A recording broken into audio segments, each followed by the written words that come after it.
This story moving very quickly this afternoon. Tell us what more we know about these latest allegations.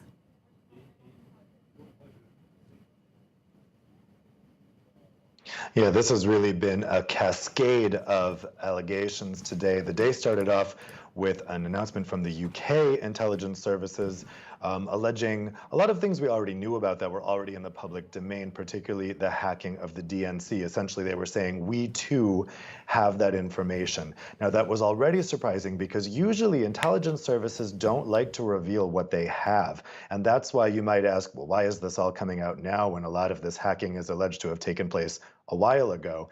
Well, clearly something has been coordinated today because shortly after that UK announcement, we then got the announcement, the really explosive announcement from the Netherlands. And now we have this allegation from the United States. Again, very similar pattern of behavior, Russian military intelligence officers operating in the US and trying to hack into these various organizations. We've also had Canada and Australia now come out backing up saying essentially their intelligence agencies have observed the same pattern of behavior. That is, trying to hack into these international organizations that have been targeting Russia or investigating Russia for various reasons and trying to get kind of compromat on them in order to embarrass them or discredit them.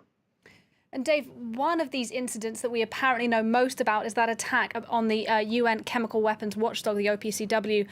What more do we know about what's been reported there?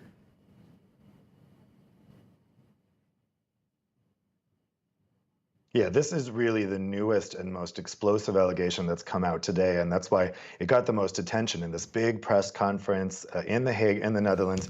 Now, what is being alleged here is that these 4 Russian intelligence officers went into the parking lot of a Marriott with a laptop and tried to intercept Wi-Fi signals from the Organization for the Prohibition of Chemical Weapons, the OPCW, in April. Now, at that time, the OPCW was undertaking 2 investigations of great interest to Russia. One was the investigation of the attack of a Russian ex-spy in Salisbury, England, using a Soviet-era nerve agent, and the other was an alleged chemical attack in the Syrian town of Douma, for which Russia was saying this was all a UK hoax. The UK was staging this chemical attack. So obviously, Russia very interested in those 2 things. Now, those 4 people were expelled, but not before they had their laptop confiscated. And on that laptop, they found that it had been used all over the world: Switzerland, Brazil, Malaysia. Now, why these countries? Malaysia, they believe, was because they were trying to interfere with the investigation of Malaysia Airlines MH17. That plane that left the Netherlands was flying to Malaysia, but was shot down over eastern Ukraine by, investigators say, Russia-backed separatists.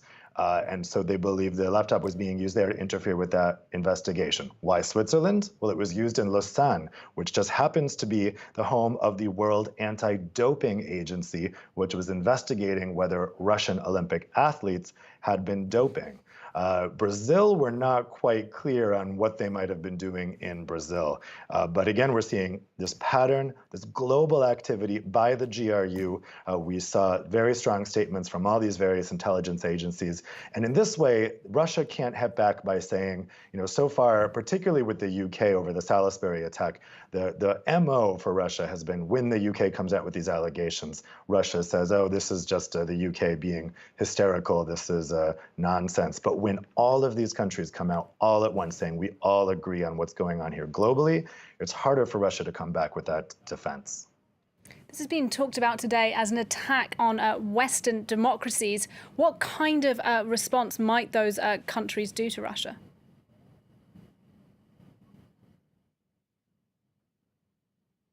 Well, just by chance, or possibly not by chance, defense ministers are meeting here in Brussels today, defense ministers from NATO countries. And we saw a very strong statement here in Brussels from Jens Stoltenberg, the Secretary General of NATO, strongly condemning what the GRU is up to. What a lot of people are saying here is the GRU seems to be responsible for cleaning up Russia's messes. So basically, Russia gets into trouble for a botched attempted assassination in Salisbury, or a kind of ham-handed attempt to dope Olympic athletes, or various other things. And then the GRU has to go in and try to clean things up by getting information from the agencies tasked with investigating these things. So what we saw from defense ministers here today are basically two things. There's two possibilities. Other than shaming Russia into stopping what it's doing, there's two concrete actions that they can take. One is to increase sanctions or have new sanctions against Russia. Of course, the defense ministers of NATO that are here in Brussels today are also the ones coordinating sanctions from the European Union, from the United States, that involve Russia's annexation of Crimea. They could choose to ramp up those sanctions or have new specifically targeted sanctions in response to these cyber attacks. The other thing they can do is coordinate cybersecurity and cyber defense efforts. We already had the NATO ministers today saying that they're going to speed up work in setting up this NATO cybersecurity center where they will all coordinate in trying to fight back against attacks like this.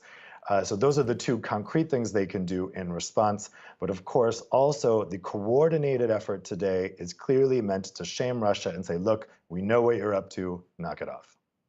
Dave, thank you. Dave Keating there talking us through that developing story from Brussels.